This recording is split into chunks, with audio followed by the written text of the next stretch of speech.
Yo voy a explicar el dogma de la biología, que básicamente consiste en que hace muchísimos años descubrieron que se planteó que podíamos pasar de ADN a ARN y de ARN a proteína.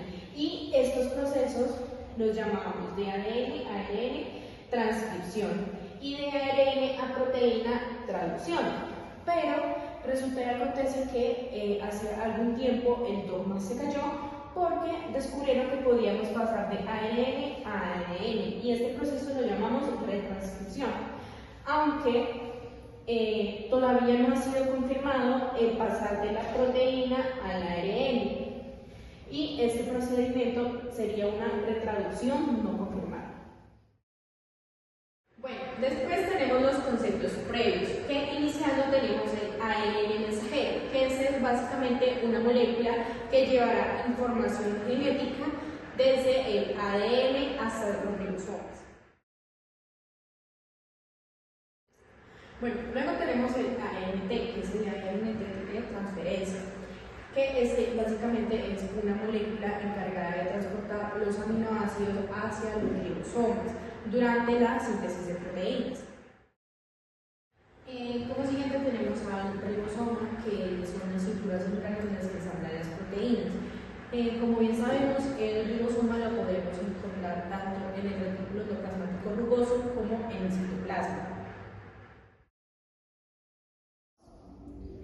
Luego tenemos los aminoácidos, que son moléculas que forman las proteínas. Estos tienen un grupo amino, un grupo carboxilo y una cadena lateral que les da dos características.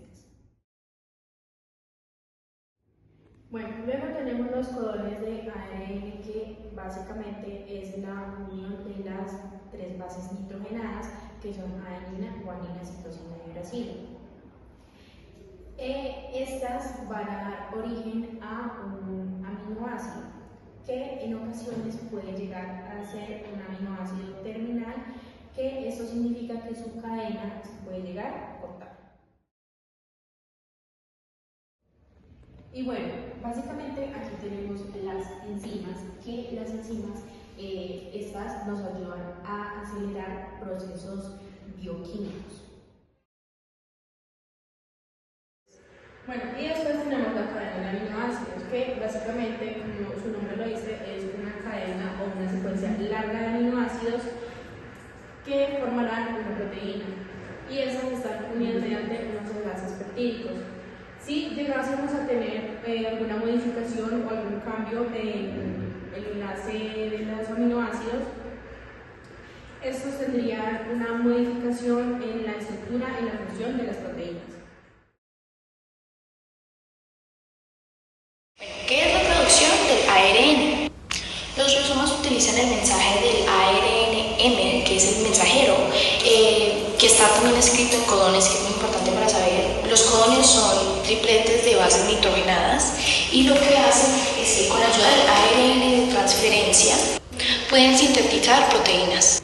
Básicamente lo que empieza la traducción, por decirlo así, es que un codón da inicio a la traducción. Entonces, el ARN de transferencia entrega unos aminoácidos específicos, los cuales se unen para formar cadenas de proteínas. Cuando ya se concluye todo el proceso, lo que pasa es que el codón llega a un punto de parada, es decir, esta cosita ya llega a un punto de parada y entonces el codón ya sintetizó la proteína y la proteína se libera. Luego esta proteína se va a plegar pues en su estructura funcional. Entonces, ¿qué pasa en el inicio que estaba hablando anteriormente? Lo que pasa es que el ribosoma se une con el codón y entonces inicia la secuencia, más o menos como para resumirlo en partecitas. Eso es lo que pasa en el inicio.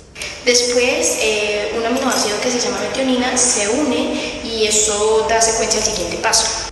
Entonces, a medida que se va haciendo la proteína, el codón se va uniendo con partes distintas, es decir, algo así, se encadena y entonces sale, se encadena y sale, y va dejando esos aminoácidos, los cuales van a ir creando la proteína, y son aminoácidos en específico.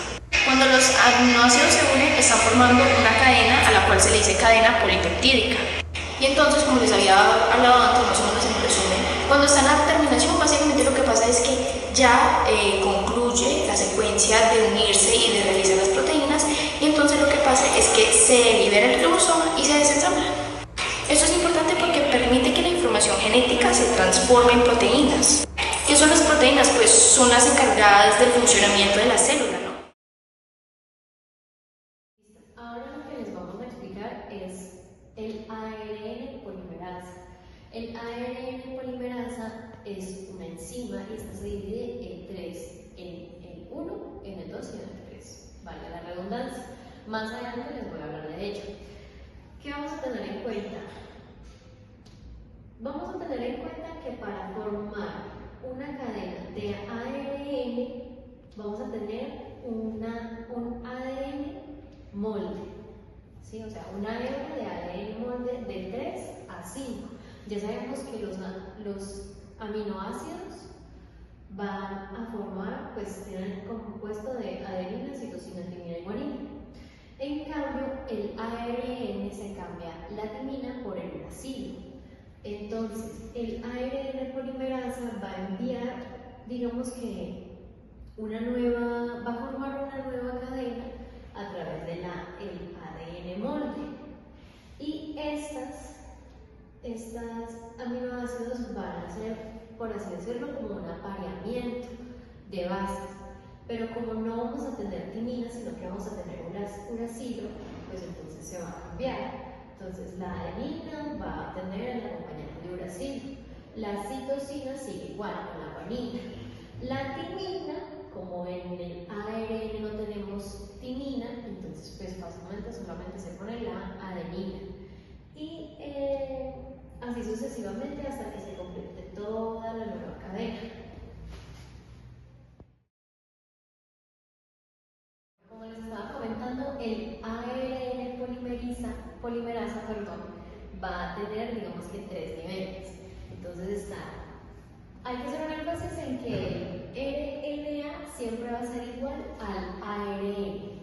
Entonces está el RNA-P, significa polimerasa, y el nivel, en este caso 1. Entonces, RNA-P1 va a transcribir el ARN ribosomático, el ribosoma. Hay que recordar que el ARN ribosomático son los encargados de sintetizar las proteínas en todos los seres vivos y en la construcción de los ribosomas. Está de segundo el RNA-P2, que es el encargado de transcribir los genes que codifican las proteínas. Eso ya no lo había comentado el profesor. Y el RNA-P3, que son los que transcriben el ARN de transferencia. Vamos a ver en más detalle, más profundización, qué pasa en la iniciación de este proceso de traducción. En las bacterias el ribosoma básicamente se acopla o se unen, así por decirlo así, y lo que pasa es que hay una secuencia especial la cual se llama Shine-Dalgarno. Esto le ayuda a ubicarse en el lugar correcto para dar inicio a la iniciación. En células animales y vegetales lo que hace es que en lugar de unirse al primer punto donde está el codón que indica la iniciación, lo que hace es que primero se adhiere al extremo y luego va pasando hasta que se adhiere al lugar donde está indicando el codón, que es el lugar de iniciación. Después de este proceso pasamos al paso 2, que es cuando se coloca el primer aminoácido, que es lo que va a crear las proteínas. Un tipo de ARN muy especial, que es el ARN de transferencia, pues el nombre lo tiene, transferencia, es el que va a traer y va a poner el primer aminoácido. Hay diferentes tipos. Por ejemplo, en bacterias es formilmetionina, que se representa con la FMET. En las células animales y vegetales de las cuales estábamos hablando anteriormente, ahí es metionina, la cual se representa con el símbolo MET o MET, puedes escribir. Ya cuando el ribosoma se completa, así como lo tenemos acá, y se une, ya se puede dar inicio a la traducción. Este es el tercer paso. Entonces la parte grande del ribosoma, se une a la parte pequeña. O sea, es un aguacate, por decirlo así, cuando tú partes un aguacate a la mitad, hay una que tiene la semilla y una que no. Entonces la que no tiene la semilla usualmente va a ser la sumidad menor, y la que tiene la semilla es la sumidad, que es la más grande. Entonces, cuando se une, ahí sí se forma, y entonces ahí se da el ribosoma en su forma grande. Cuando ya está listo, por decirlo así, nuestro aguacatico, y ya está unido las dos partes del ribosoma, entonces ya se puede dar a completamente leer el ARN-M, que recordemos es el ARN mensajero, y ahí sí se puede construir la proteína.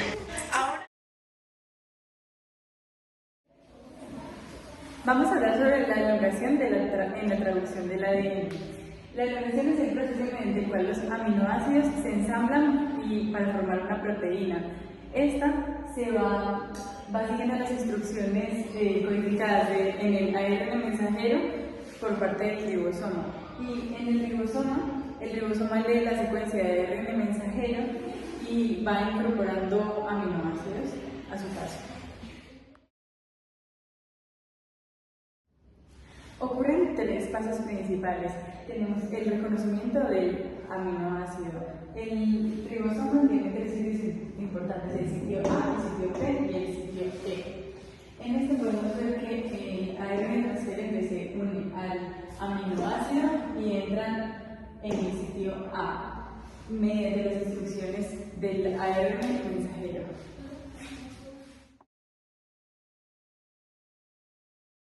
Después se forma un enlace peptídico, que es un enlace de característica rígida, que son una cadena simple de aminoácidos. El enlace peptídico ocurre en el sitio P. Y por último ocurre la translocación, que el ribosoma avanza sobre el ARN mensajero, mueve el ARN transferente desde el sitio P hasta el sitio E, y es en el sitio E donde va a ser liberado. Y después, por último, el ARN transferente con una cadena de crecimiento se mueve del sitio A al sitio B para dejar el espacio A libre para que se pueda unir un ARN transferente con un aminoácido. Tenemos la etapa de terminación en el proceso de producción del ADN. La etapa de terminación es la fase en la cual termina de ocurrir la síntesis de las proteínas, por lo cual el ribosoma lo que va a hacer es liberar la cadena polipeptídica, que es la unión de varios aminoácidos, a la célula. Ya sabemos que en el proceso de elongación el ribosoma va a hacer una lectura del ARN mensajero en una dirección de 5 a 3. Lo que va a pasar en el proceso de terminación es que el ARN de transferencia va a encontrarse con unos codones, los cuales se llaman los codones de terminación, los cuales pueden ser UAA, UAG o UGA. Al encontrarse con estos codones de terminación, el proceso cambia, ya que la ARN de transferencia es incapaz de leer estos codones para generar aminoácidos, los cuales van a generar la cadena polipeptídica. Por lo cual podemos decir que este proceso va a terminar, o sea que ya está llegando el final de la creación de esta cadena. Lo que va a suceder al momento de tener esto es que van a existir o nos vamos a encontrar con dos factores fundamentales, los cuales son los factores de liberación. Los factores de liberación dependen de la célula de la cual estamos hablando. Al momento de hablar de una célula procariota vamos a tener un factor de liberación RF. Y al momento de hablar de una célula eucariota, este RF va a cambiar por un ERF. Estos factores de liberación van a estar, o se van a unir a esta parte del ribosoma, la cual es su parte A o su lugar A. Es decir, de que ahí es cuando se va a iniciar a crear la terminación, porque ya no hay ARN mensajero en el cual se pueda codificar proteínas. Los factores de liberación lo que van a hacer es que van a inducir un proceso de hidrólisis la cual se va a generar en el lugar del ribosoma. Lo que va a generar es básicamente que la proteína se libere en la célula. Estas proteínas se van a liberar en la célula en distintos lugares, como lo puede ser en el citoplasma, en la ocasión de las células procariotas, y se va a liberar en el retículo endoplasmático si es que hablamos de las células eucariotas. Después del proceso de terminación de la traducción del ADN, la proteína o la cadena polipeptídica va a sufrir distintas modificaciones posttraduccionales. de las cuales les hablaremos más adelante. La tabla de traducción nos permite interpretar una secuencia de ARN mensajero para traducirlo en secuencia de aminoácidos. La tabla de traducción nos permite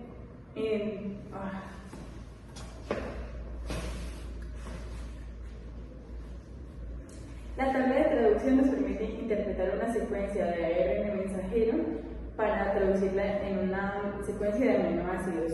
Esto nos formaría una proteína.